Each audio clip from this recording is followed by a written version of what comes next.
À propos d'écologie, pourquoi pas un éclairage raisonné toute l'année. En attendant, les nuits sans lumière s'allongent. Il y en aura 25 cette année à partir de ce soir. C'est bon pour les pétrels, c'est mieux aussi pour les finances. Et d'ailleurs, nous sommes tous invités à réduire un peu notre éclairage. Et pour en parler, nous recevons ce matin Christian Léger, le président de la CEOR, la Société d'études ornithologiques de La Réunion. Bonjour. Bonjour. Plonger des villes dans le Fénois, même pour la protection de l'environnement, ça fait pas l'unanimité. La même critique revient tous les ans avec la question de la sécurité sur les routes, par rapport à la délinquance aussi. Qu'est-ce que vous répondez à ces inquiétudes ? Alors, je réponds d'abord qu'effectivement, les critiques sont toujours, je dirais, des bienvenues. Ça nous permet aussi de nous améliorer. Ceci dit, on ne plonge pas les villes, on ne plonge pas La Réunion dans le Fénois. On essaye de diminuer l'importance de la pollution lumineuse. Il y a des quartiers complets qui se retrouvent dans le noir, quand même. Non, il n'y a pas de quartier complet qui se retrouve dans le noir. La voirie est éteinte, mais quantité d'éclairage public et d'éclairage privé continue à fonctionner. Donc le Fénois, non. La diminution des lumières, oui, et c'est très important effectivement pour préserver nos pétrels, préserver notre biodiversité et préserver aussi beaucoup d'autres choses. Quant à la délinquance, jusqu'à présent, aucun chiffre en fait n'a pu prouver qu'effectivement il y avait une augmentation de la délinquance lorsque on éteignait les lumières, voire même dans certains endroits on a pu voir diminuer en fait la délinquance, ou en tout cas je dirais l'incivilité d'un certain nombre de personnes qui ont tendance soit à faire du bruit la nuit, soit à agir de façon un peu moins civile qu'ils le feraient normalement. Et on braque à nouveau les projecteurs sur les nuits sans lumière juste après ce journal. La suite, c'est les sports. Bruce, Nicolas Clerc perpétue la tradition réunionnaise en équipe de France de handball, mais il va avoir un appui à partir d'aujourd'hui en Norvège. Le joueur de Montpellier, Melvin Richardson, le fils de Jackson, avait déjà eu une première expérience en bleu. En voilà une seconde. 3 matchs amicaux ce week-end en terre nordique. Occasion pour lui de faire ses preuves. Il apprécie la chance qui lui est donnée. Content parce que c'est vrai que première partie de saison, j'ai intégré un nouveau club, il fallait un peu de temps pour m'adapter et j'avais besoin de temps pour bien m'intégrer dans le club et c'est le plus important. Et puis voilà, j'ai bien bossé avec mon club et ça m'a permis de revenir ici. C'est toujours un rêve de gosse de pouvoir évoluer dans cette équipe. Maintenant le rêve c'est d'y rester et je vais mettre tout en œuvre pour progresser le maximum et apporter le maximum dans cette équipe. Et l'objectif, c'est d'être sélectionné au moment des qualifs pour l'Euro 2020. Ce sera en octobre prochain. Et puis le foot, de nette victoire à domicile hier pour les 2 derniers quarts de finale de la Ligue des Champions. Liverpool a déjoué les pronostics contre Manchester City 3-0. Barcelone a pris le dessus sur la Roma 4-1.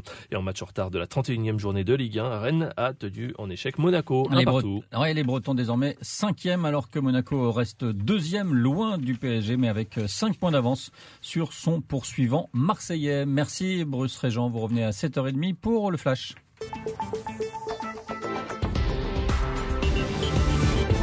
Il est 7h10 sur la première. L'invité de la matinale, Philippe Dornier. Christian Léger, président de la CEOR, la Société d'études ornithologiques de La Réunion, est avec nous ce matin. Les nuits sans lumière sur les 24 communes de l'île. Il y en a 19 qui y participent, les 5 autres. Qu'est-ce que vous leur dites ce matin ?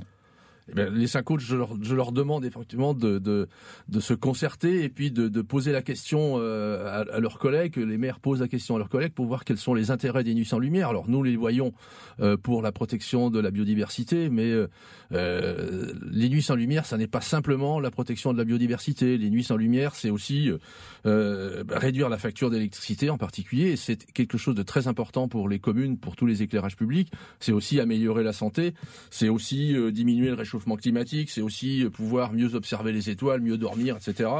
Donc jusqu'à présent, toutes les communes qui ont participé aux nuits sans lumière n'ont pu que s'en féliciter.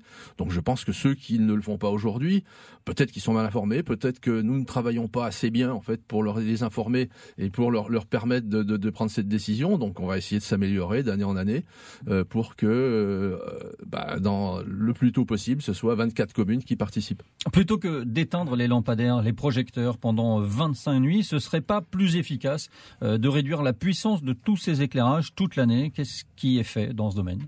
Alors, bien évidemment, l'idée n'est pas d'éteindre les lumières à 100%. L'idée, en général, ça va être de diminuer la pollution lumineuse. Pour diminuer la pollution lumineuse, il y a effectivement la possibilité d'éteindre, ce qui est quelque chose d'important, parce qu'aujourd'hui, chacun peut le constater, vous avez des lampadaires parfois tous les 20 mètres le long d'une rue, et tous les 20 mètres, le nombre de lampadaires, c'est quelque chose de trop important, donc on peut en diminuer la quantité.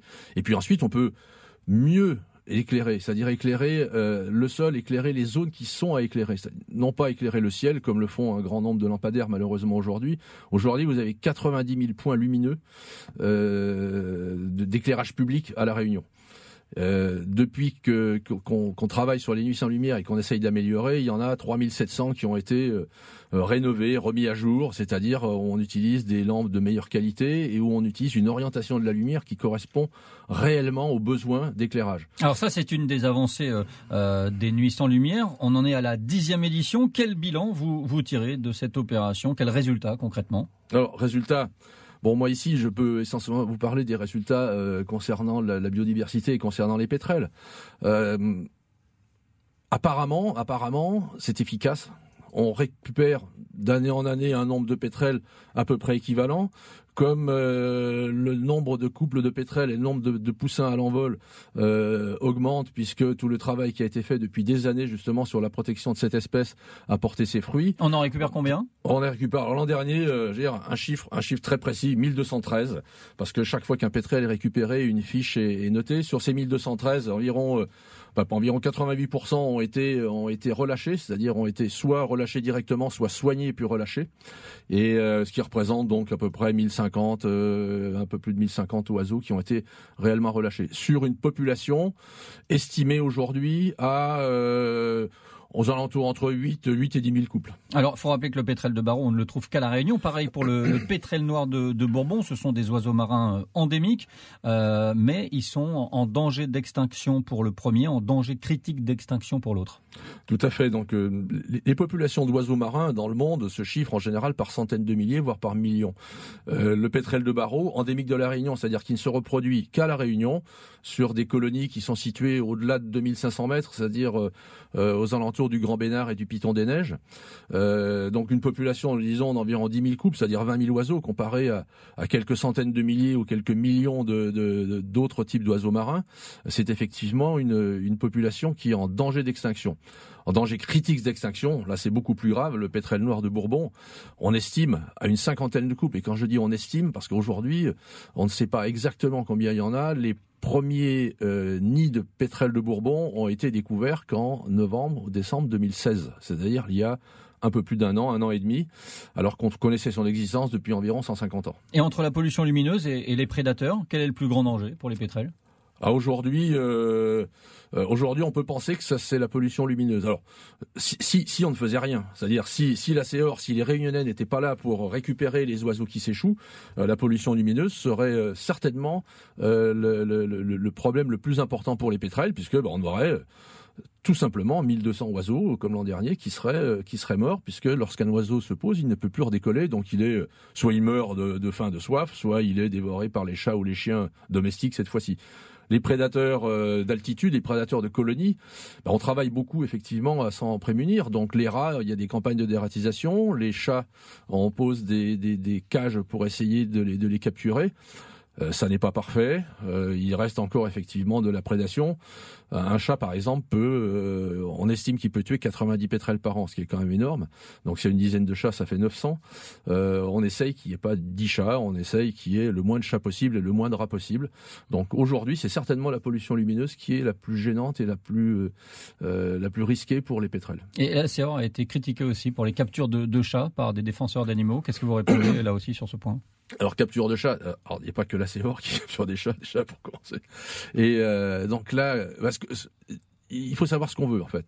Les chats qu'on capture, contrairement à ce que chacun peut penser, ne sont pas des chats domestiques. Ce sont des chats domestiques administrativement parlant, mais sont des chats qui sont réellement sauvages et qui ne peuvent pas être approchés par l'homme. Le seul moyen de se débarrasser en fait de ces chats, c'est de les capturer. De les capturer de la façon la plus correcte possible. Donc ce qui nous impose des contraintes aussi très importantes. C'est à chaque cage de capture de chat est associée une caméra qui vérifie effectivement la capture du chat. Cette caméra est reliée directement au téléphone ou à l'ordinateur d'un des agents ou de la CEOR ou du Life Plus Pétrel, et en tout cas de celui qui a déposé la cage. Et lorsqu'un chat est capturé, il faut remettre les chaussures, il faut prendre le sac à dos, enfin le porte-à-dos, et puis aller chercher le chat dans sa cage, en haut du Piton des Neiges ou au Grand Bénard. Imaginez que c'est quand même quelque chose qui est très difficile. Effectivement, ça n'est pas très bon pour le chat non plus, parce que dans sa cage, il panique et tout, et en général, de toute façon, il finit euthanasié par le vétérinaire, parce qu'aucun de ces animaux n'est adoptable. Et je vais redonner le numéro de la CEOR, on l'a donné tout à l'heure, 02 62 20 46 65, un numéro qu'on peut composer si on retrouve un pétrel échoué, vous en occupez par la suite. Merci Christian Léger d'être venu parler des Nuits sans lumière au micro de La Première. Bonne journée. Merci.